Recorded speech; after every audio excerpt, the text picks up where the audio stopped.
माध्यमिक आणि उच्च माध्यमिक शिक्षण मंडळाचे विभागीय अध्यक्ष राजेंद्र आहिरे आणि भांडार प्रमुख मनोहर पवार यांना 20,000ची लाच घेताना अटक करण्यात आली आहे।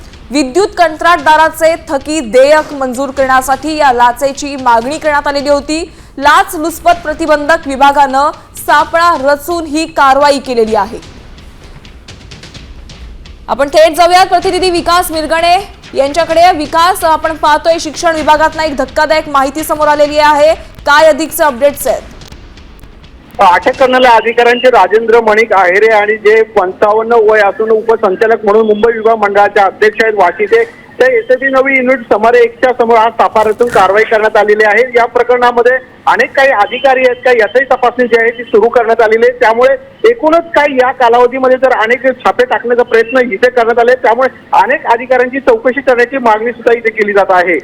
नक्कीच विकास, धन्यवाद या सविस्तर माहितीसाठी। आपण पाहतोय शिक्षण मंडळाच्या विभागीय अध्यक्षाला लाच घेताना लाचलुचपत प्रतिबंधक विभागानं अटक केलेली आहे।